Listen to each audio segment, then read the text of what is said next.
Un jeune sur 5 est au chômage aujourd'hui dans la zone euro, soit 20% des jeunes de facto exclus de la vie économique. Est-ce que cette situation a un impact sur l'élection présidentielle en France? Est-ce que l'Europe peut faire quelque chose? C'est la question dont nous débattrons aujourd'hui au Parlement européen. Bonjour et bienvenue au débat d'heure active sur les nouvelles formes d'engagement des jeunes dans la vie citoyenne et dans la vie politique. Mon nom est Aline Robert, j'ai le plaisir d'accueillir aujourd'hui Sylvie Goulard. Vous êtes députée européenne, vous représentez le parti centriste ALDE et dans la campagne présidentielle vous êtes soutien d'Emmanuel Macron. Oui, bonjour. Et Philippe Juvin, vous êtes eurodéputé, vous êtes porte-parole du groupe Les Républicains pour l'Europe, pour les questions européennes, et vous soutenez François Fillon. Merci et bonjour. Bienvenue à vous. Donc ce dont nous voulons débattre aujourd'hui, c'est de la place des jeunes dans la société, de la façon dont ils peuvent s'exprimer, notamment à l'occasion de l'élection présidentielle. Donc Sylvie Goulard, quelle place aujourd'hui nous accordons aux jeunes, au moins de 25 ans, dans cette campagne ? Je crois qu'il faut remettre un petit peu les choses en perspective. Ce qui m'inquiète dans la société, ce n'est pas tant la campagne, c'est l'accumulation des dettes vis-à-vis des générations futures. On a une dette écologique qui s'est quand même considérablement aggravée quand vous regardez les atteintes à la biodiversité ou au climat. Alors, il y a eu les efforts de la conférence de Paris, mais on va voir si c'est suivi des faits, notamment par l'administration Trump. Et pour ce qui est de la France, vous avez aussi la dette tout simplement financière, qui sont, à mon avis, deux choses qui pèsent considérablement sur le moral des jeunes. Donc il ne s'agit pas de faire du jeunisme, il s'agit d'accorder à la jeunesse toute la place qui est la sienne, à un moment où, en plus, l'innovation technologique crée un fossé tout particulier entre les générations. Il y a toujours eu des fossés entre générations, on est assez rapidement du côté des vieux, quand on a des enfants notamment, ils vous le rappellent aimablement. Mais je crois que ce sentiment, à la fois, je vous dis, pour ces raisons de fond et pour des particularités aussi de manque de renouvellement de la vie politique française pendant des années font que les jeunes se sont sentis un peu mis à l'écart. Et donc c'est particulièrement important de leur redonner toute la place qu'ils méritent. Effectivement, on a près d'un tiers des jeunes qui ont voté pour l'extrême droite au régional aux dernières élections en France. Quelle réponse donner à ça? On sent bien qu'il y a un sentiment d'exclusion. Quelle réponse donner à cela?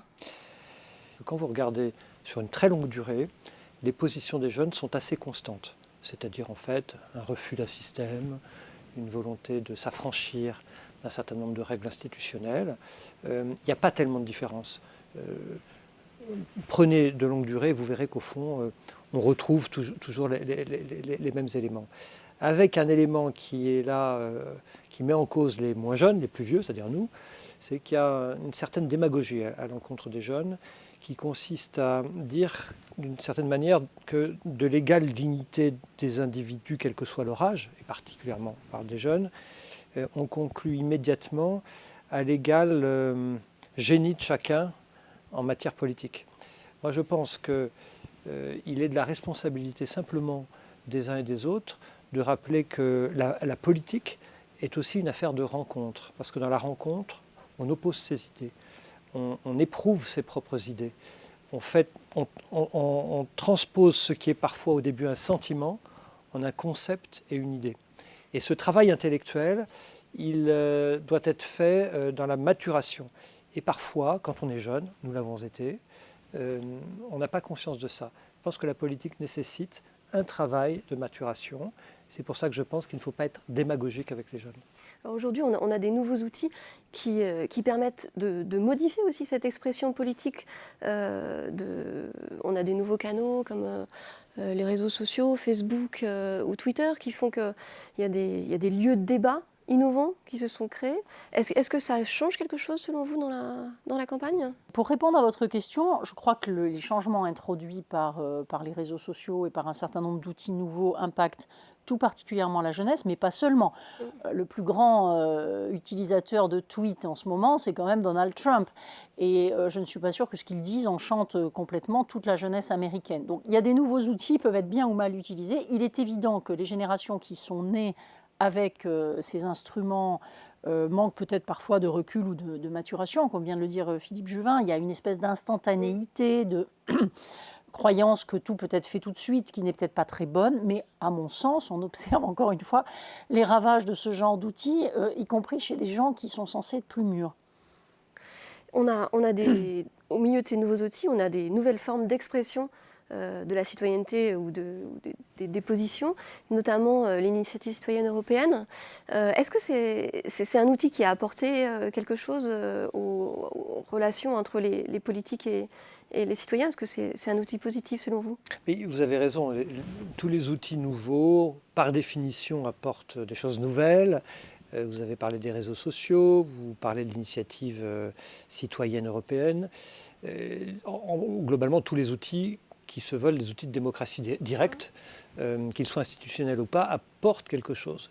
Mais, et vous allez me trouver très, à la fois politiquement incorrect et peut-être un peu ronchon ce matin, mais j'attire votre attention que parfois, quand on est jeune, et certains d'ailleurs, même quand ils vieillissent, le reste, c'est un drame, on parlait de M. Trump tout à l'heure, sont simplistes et manichéens. Pourquoi? Parce que c'est plus facile, parce que ça nécessite d'avoir moins réfléchi aux choses. Il y a les bons et les méchants, ça c'est bien, ça c'est mal. Et les outils dont vous avez parlé, Facebook, Twitter, les réseaux sociaux en général, sont, je le crois, pourraient être au service du débat, mais en réalité ne le sont pas autant qu'on croit. Il ne s'agit pas de débat, il y a souvent des monologues successifs de gens qui ne s'écoutent pas. En fait, d'abord, il est très difficile d'exprimer une réflexion un peu construite en 140 signes, pardonnez-moi, quand on a Twitter. Mais au-delà de la forme, il suffit de voir les débats, entre guillemets, puisque c'est ainsi qu'on les baptise, ce qui est très révélateur d'ailleurs, qui suivent les interventions télévisées ou radiophoniques de tel ou tel homme ou femme politique, qui sont suivis sur Twitter. Vous êtes ou crucifié ou vous êtes encensé. Mais la proportion de gens qui essaient de trouver la balance équilibrée, sensée dans une réflexion politique est extrêmement faible.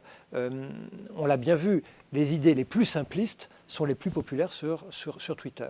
Et ça, c'est un peu désespérant. Ne confondez pas le porte-voix et le débat. On fait croire aux gens qu'ils débattent. En réalité, ils se parlent à eux-mêmes. Au sein des innovations technologiques, on a aussi des outils qui peuvent être une source d'emploi pour les jeunes. On a notamment toutes les plateformes collaboratives et toute l'économie collaborative qui peut être une solution au problème de chômage auquel est confrontée la zone euro, en tout cas pour un jeune sur 5. Est-ce que c'est une bonne solution selon vous? Est-ce que l'Europe devrait faire plus pour que ces plateformes se développent? Est-ce qu'on pourrait utiliser, est-ce qu'on peut considérer que ce sont des réservoirs d'emploi? Oui. J'aurais tendance à dire qu'il y a quand même quelque chose de sympathique, si je puis me permettre, Philippe, dans l'attitude parfois plus tranchée des jeunes générations, c'est qu'elles peuvent nous servir d'aiguillon aussi sur le plan moral. L'intérêt des jeunes générations dans les écoles de commerce, dans différentes formations pour l'économie coopérative, l'économie sociale et solidaire, pour des entreprises qui font des efforts, peut-être aussi en termes d'image, mais qui aboutissent malgré tout à être plus vertes ou plus soucieuses de l'action sociale ou plus soucieuses d'équité. Tout ça, je trouve que ça montre que dans la jeunesse, dans le fond, il y a quand même des correctifs à des dérives du système capitaliste. Il y a beaucoup d'inventivité, à la fois quand on va travailler dans des plateformes de ce type, mais aussi, je dirais, dans des entreprises plus classiques, qu'on a tous l'occasion de visiter parfois sur le terrain, et où les jeunes générations apportent une autre vision de l'économie. Donc ce qui est important, c'est de donner du travail à des jeunes, bien sûr, pas de les cantonner dans un secteur, et peut-être d'utiliser aussi leur inventivité pour qu'ils essaiment à l'intérieur d'entreprises plus classiques, avec les critères de leur génération. Je trouve que les CV que nous recevons, même au Parlement européen, pour des stages sont incroyables. Moi, je rends hommage quand même à tous ces jeunes qui ont 25 ans, mais qui ont fait de l'humanitaire en Afrique ou au Vietnam ou à Madagascar, et qui, pour certains, parlent 4 langues. Donc, je crois qu'ils sont aussi, à mon sens, plus compétents, et que nous devrions avoir l'humilité d'accepter que nous ne les avons pas trop mal élevés pour certains d'entre eux, et qui sont en train de nous dépasser, ce qui, après tout, devrait être de manière positive l'objectif de tous les parents. Vous avez raison. Nous avons, avec les plateformes qui sont des éléments extrêmement protéiformes, nous avons la création d'alternatives à un monde de travail traditionnel. C'est-à-dire que le jeune, mais aussi le moins jeune, va profiter d'un accès direct à son client, va éventuellement créer un client qui ne se sait pas aujourd'hui client. Et il est évident que ces outils-là sont des outils d'épanouissement personnel, d'épanouissement professionnel, et de très grande richesse. Et si l'Europe aujourd'hui n'a pas ses champions, enfin n'a pas des champions à hauteur des champions américains, alors nous avons des champions de plateforme, mais pas à hauteur des champions américains, c'est un très grand enjeu pour nous. Il faut que nous créions les conditions juridiques, réglementaires, fiscales, culturelles, pour que les plateformes européennes deviennent aussi compétitives dans le monde et conquérantes que le sont les plateformes américaines. Sylvie Goulard, vous avez évoqué tout à l'heure les disparités en fait, dans les taux d'emploi des jeunes en Europe. Et effectivement, on a des situations qui peuvent être très inégales, qui créent sans doute un sentiment aussi sentiment d'exclusion ou de jalousie des uns par rapport aux autres. Et est-ce que l'Europe travaille sur ce sujet? Qu'est-ce qu'on pourrait faire? Est-ce qu'il y aurait une solution, l'assurance chômage européenne, par exemple, pour essayer de lutter contre ces disparités? Qu'est-ce qu'on peut faire contre ça? Je crois qu'il faut d'abord bien expliquer aux gens que c'est aussi la conséquence d'un choix, qui est à mon avis un choix judicieux, consistant à dire que l'Europe ne s'occupe pas de tout. Pour les politiques sociales, pour les politiques éducatives, pour la formation professionnelle, pour le logement, la responsabilité reste au niveau des États. Et par exemple, si un pays comme l'Autriche ou l'Allemagne a des taux d'emploi des jeunes infiniment supérieurs aux nôtres, c'est parce que les systèmes de formation professionnelle sont meilleurs que les nôtres. Donc la première action, vous avez raison, il ne faut pas baisser les bras, mais la première action, elle est au niveau national. C'est pour ça d'ailleurs que l'élection présidentielle à venir en France comporte une dimension européenne importante, puisque selon que notre pays se ressaisit ou pas, nous serons en mesure de jouer notre rôle en Europe et peut-être aussi d'essaimer sur des systèmes qui fonctionnent au lieu de nous plaindre d'être dans le camp de ceux qui ne marchent pas. Après, il peut y avoir des choses au niveau européen. La raison pour laquelle, personnellement, je suis assez favorable à un budget de la zone euro, c'est qu'il pourrait servir à financer des politiques de mobilité qui, dans la théorie économique en tout cas, sont censées accompagner l'existence d'une monnaie unique. Quand vous avez une monnaie unique, la théorie des zones monétaires optimales recommande que la force de travail puisse être plus mobile qu'elle n'est en Europe aujourd'hui. Aux États-Unis, par exemple, les gens sont infiniment plus mobiles. Mais vous n'avez pas les mêmes obstacles linguistiques, par exemple. Donc, il y a des aspects de formation, il y a des aspects de budget. Il peut y avoir aussi de remettre le cap, je crois, sur une plus grande forme de convergence. On a un peu abandonné l'objectif qui était inhérent à la création de l'euro et du marché unique. Mais encore une fois, c'est une convergence qui peut se faire soit sur des standards qu'on fixe de manière réglementaire, soit sur une saine émulation des acteurs économiques. Philippe Juvin, vous êtes d'accord sur cette idée d'un budget de la zone euro et de plus de convergence et d'intégration? Oui, moi je suis absolument d'accord sur ce point-là. Je pense d'ailleurs même qu'il faut aller plus loin. Le président de la République, François Hollande, vient de parler, comme le président Juncker, d'Europe à plusieurs vitesses.